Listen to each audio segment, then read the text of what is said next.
are back with part 4 of this week's reading of the Messianic Jewish Family Bible Tree of Life version, and we were almost finished with chapter 25. We are reading Jeremiah chapter 15 to 28 this week, so we're going to finish chapter 25 now. Thus says Adonai Sebaot, evil will soon go forth from nation to nation. A great storm is being stirred up from the uttermost parts of the earth. Those slain by Adonai on that day will be from one end of the earth to the other end of the earth. They will not be lamented, gathered, or buried. They will be dung on the surface of the ground. Wail, you shepherds, and cry, wallow in the dust, you leaders of the flock, for the days of your slaughter and your dispersions are full. You will fall like a precious vase, for the shepherds will have no way to flee, nor the leaders of the flock to escape. Hark, the outcry of the shepherds, the wailing of the leaders of the flock, for Adonai is ravaging their pasture. The peace of the pasture is stifled because of the fierce anger of Adonai. He has left his lair like a lion, for their land has become a waste, because of the fury of the oppressor and because of his fierce anger. So, what is happening here is Jeremiah is prophesying, those who came up against Israel will have a price to pay too, because God is going to avenge Israel. God will always fight for Israel, and He is fighting today for Israel against those who come up against Israel. Chapter 26, Surviving a Death Sentence. In the beginning of the reign of Jehoiakim, son of Josiah, king of Judah, this word came from Adonai, saying, Thus says Adonai, stand in the court of Adonai's house, and speak to all the cities of Judah that come to worship in Adonai's house all the words that I command you to speak to them. Do not omit a word. Perhaps they will listen and turn every man from his evil way, so I may relent of the calamity which I am planning to do to them because of the evil of their deeds. Then you will say to them, Thus says Adonai, if you will not listen to me by walking in my Torah, which I have set before you, and by listening to the words of my servants, the prophets, whom I have been sending to you early and often, but you have not listened. Then I will make this house like Shiloh, and will make this city a curse to all the nations of the earth. So the Kohanim, the prophets, and all the people heard Jeremiah speaking these words in the house of Adonai. Now, when Jeremiah finished speaking all that Adonai had commanded him to speak to all the people, the Kohanim and the prophets and all the people laid hold on him, saying, You will surely die. Why have you prophesied in the name of Adonai, saying, This house will be like Shiloh, and this city will be an uninhabited ruin? Then all the people gathered against Jeremiah in the house of Adonai. When the princes of Judah heard these things, they came out from the king's palace to the house of Adonai, and sat in the entrance of the new gate of Adonai's house. The Kohanim and the prophets spoke to the princes and to all the people, saying, A death sentence for this man, for he has prophesied against this city, as you have heard with your ears. Then Jeremiah spoke to all the princes and to the people, saying, Adonai sent me to prophesy all the words you have heard against this house and against this city. So now mend your ways and your deeds, and obey the voice of Adonai your God, so Adonai will relent of the calamity that he has pronounced against you. But as for me, here I am in your hand. Do with me as it is good and right in your eyes. Only know for certain that if you put me to death, you will bring innocent blood on yourselves, on this city, and on its inhabitants. For in truth, Adonai has sent me to you to speak all these words in your ears. Then said the princes and all the people to the Kohanim, to the prophets, No death sentence for this man, for he has spoken to us in the name of Adonai our God. Then some of the elders of the land rose up and addressed all the assembly of the people, saying, Micah the Morashite prophesied in the days of Hezekiah king of Judah, and he spoke to all the people of Judah, saying, Thus says Adonai Sebaot, Zion will be plowed as a field, and Jerusalem will become ruins, and the mountain of the house as the high places of a forest. Did King Hezekiah Judah and all Judah put him to death?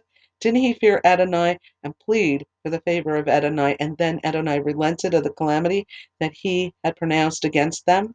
So we may be committing great evil against our own souls. Now there was a man who had prophesied in the name of Adonai, Uriah son of Shemaiah of Kiriath Jearim. he prophesied against this city and against this land words like all those of Jeremiah. When King Jehoiakim, with all his mighty men and all the princes, heard his words, the king sought to put him to death. But when Uriah heard it, he was afraid and fled and went to Egypt. So King Jehoiakim sent men to Egypt.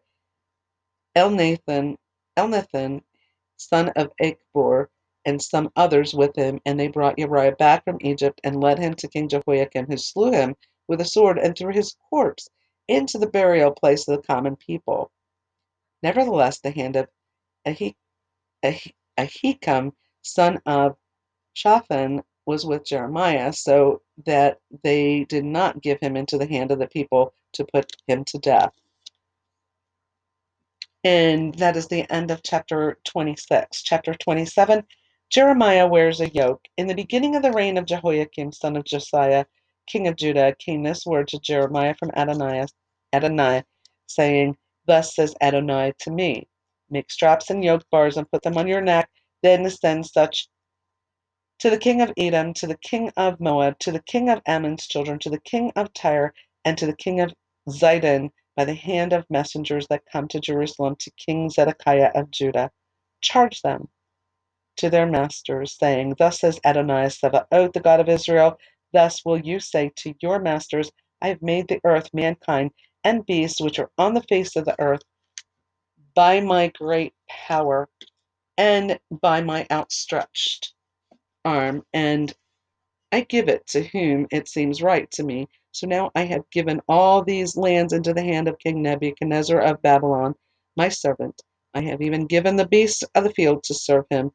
All the nations will serve him, and his son and his grandson, until the time of his own land comes, and then many nations and great kings will make him their slave.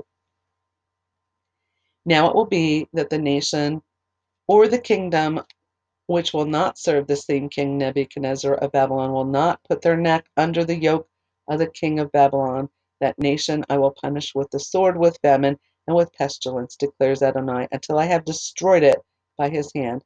But as for you, do not listen to your prophets, your diviners, your dreams, your soothsayers, or your sorcerers who speak to you, saying, You will not serve the king of Babylon. For they prophesy a lie to you in order to remove you far from your land, so that I would drive you out and you would perish. But the nation that will bring their neck under the yoke of the king of Babylon and serve him, that nation I will let remain in its land, and they will till it and dwell in it. It is a declaration of Adonai. Then I spoke to King Zedekiah of Judah with all these same words, saying, Put your neck under the yoke of the king of Babylon, serve him and his people, and live. Why should you die, you and your people, by the sword, by famine, or by pestilence, as Adonai has spoken against the nation that will not serve the king of Babylon? Do not listen to the words of the prophets who speak to you, saying, You will not serve the king of Babylon, for they prophesy a lie to you. For I have not sent them, says Adonai, and they prophesy falsely in my name, with the result that I will drive you out, and that you will perish, and you and the prophets that prophesied to you. Then I spoke to the Kohanim and to all this people, saying, Thus says Adonai, do not listen to the words of the prophets who prophesy to you, saying, See, the vessels of Adonai's house will now shortly be brought back from Babylon, for they prophesy a lie to you. Do not listen to them. Serve the king of Babylon and live. Why should this city become a ruin? But if they are prophets, and if the word of Adonai is with them, let them now make intercession to Adonai Sabaoth, that the vessels that are left in the house of Adonai in the palace of the king of Judah and in Jerusalem would not go to Babylon. For thus says Adonai Sabaoth concerning the pillars of the sea, the bases, and the rest of the vessels that remain in this city, which King Nebuchadnezzar of Babylon has not taken, when he carried away captive Jeconiah, son of Jehoiakim, king of Judah, from Jerusalem to Babylon, along with all the nobles of Judah and Jerusalem. Yet, yes, says, yes, thus says Adonai Sabaoth, the God of Israel, concerning the vessels that remain in the house of Adonai, in the house of the king of Judah, and at Jerusalem. They will be brought to Babylon, and there will they be until the day that I take note of them, It is a declaration of Adonai, and bring them up and restore them to this place. And that's the end of chapter 27. Chapter 28, a false prophecy too soon.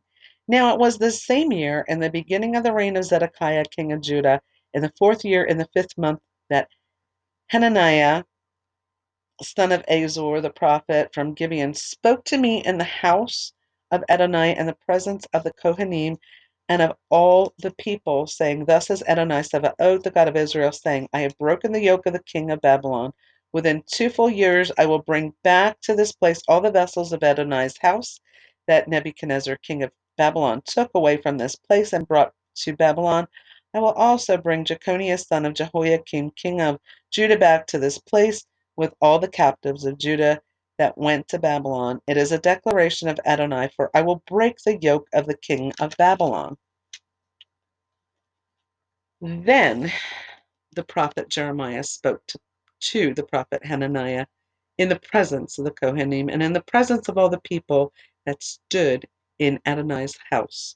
So the prophet Jeremiah said, Amen. May Adonai do so. May Adonai fulfill your words that you have prophesied, bringing back the vessels of Adonai's house and all those who were taken away captive from Babylon to this place. Yet hear now this word that I am speaking in your ears and in the ears of all the people. The prophets who have been before me and before you of ancient times prophesied against many countries and against great kingdoms of war, catastrophe, and plague. The prophet who prophesies shalom, when the word of the prophet has come to pass, then will the prophet be known as one that Adonai has truly sent. Then Hananiah the prophet took the yoke bar from off the prophet Jeremiah's neck and broke it. Hananiah proclaimed in the presence of all the people, saying, Thus says Adonai, thus says Adonai, just so I will break the yoke of King Nebuchadnezzar of Babylon from off the neck of all the nations within 2 full years. So the prophet Jeremiah went his way.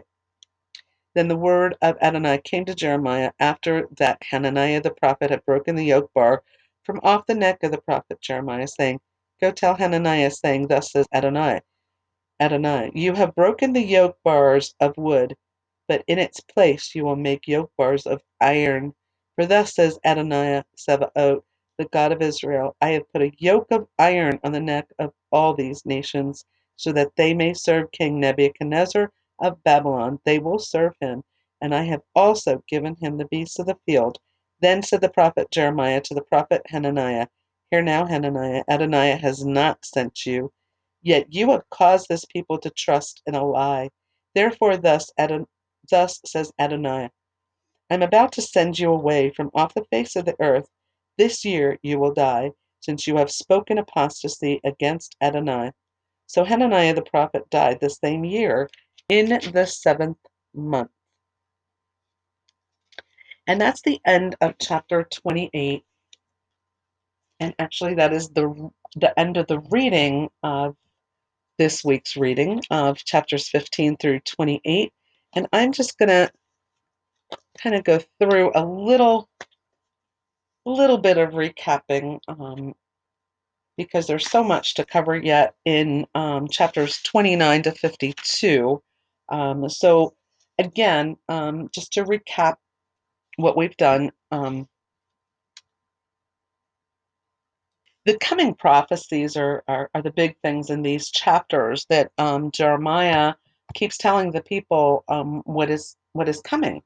And they actually rejected, beat him, hated him, imprisoned him, wanted to put him to death. He had gone through so much that he actually he wanted to resign from the ministry that the Lord called him to do, but the Lord would not allow him to do so. As we read, it was like a fire shut up in his bones, and he could not keep quiet. God put the word into his mouth to speak, and so that the prophesying that Jeremiah was doing was going to go forth. Absolutely. And God did say that he would be right there beside him. Even though things were bad, God did deliver him from actually being put to death. They wanted to put him to death. That did not happen. So Jeremiah continued to prophesy. And again, to recap, God did not want Jeremiah to marry and have children because of the imminency of what was going to happen to the kingdom of Judah. So that is some of the recapping that went on. And again, most of these chapters are dealing with the false prophets that are in the land that are giving false messages, dealing with the greed of the leaders, and how they're mistreating people, and how the people themselves are not following God's laws, and they're off worshiping things that they shouldn't be worshiping, and they just completely fell away. And it was generations previous, of course, to that, because Isaiah had prophesied it 100 years before. So this is how many generations to where Jeremiah was, because Jeremiah prophesied for 40 years as well. So you're talking a good 140 years. How many generations can can generate, should we say, for lack of a better word, how many generations can there be in 140 years? So, God did say that he would bless generations for thousands of generations that kept his covenant, if we remember back to what was stated, but he would curse up to the third and fourth generations of those who went against his covenant, and especially worshiping false gods and doing the things that they were doing. So that is really been made very clear in all of these passages, that this is really, really an abomination to God. He does not. He is a jealous God, as he has said. And he has every right to be. He is our creator, and he is the only one. He is the only living God that should be worshipped. No one else should be worshipped. So he has every right to feel that way. So, and we did some comparisons, as well as what happened in ancient days, to fast forward, and some of the things that happened in Yeshua's time as well, to fast forwarding it even further, to actually being able to see a lot of this stuff happening today, or even the very things happening today. It's no different, really. Um, so we need to stand in the gap, as we've said, and pray for these people that are lost in doing these things, and get them to the foot of the cross. And I'm going to soon be opening this up to an altar call. I'm going to end this part in the closing prayer, and then do the altar call. Father God, thank you. Thank you for your word. Thank you for us being able to look at history and look at how, through time, history does repeat itself over and over and over again. And we see the impending devastation that is about to befall um, this kingdom of Judah, because they just did not listen. They were so lost and off in hooked up into the world, the ways of the world. And we can actually liken our world, to doing the same thing. Many people are just caught up in the world. They have fallen away, or many have never known you in the first place. And we who are believers, we who are born again and saved, are standing in the gap and ready um, to bring on this great commission, to move it forward in a great way, because there is such a great harvest of souls, and they need to be harvested in the right direction. We realize that we are spiritual beings, but our spirit needs to be connected to you, our creator. And we thank you for showing us the mistakes from the past, so we can be aware and not fall into those same mistakes. And as we continue to read in the book of Jeremiah next week, we asked that you enlighten us even further so that we grow in you, and we become even more rooted in you, um, and follow your guidance. In the mighty name of Yeshua, Jesus, amen and amen. And I'm going to come back actually with the altar call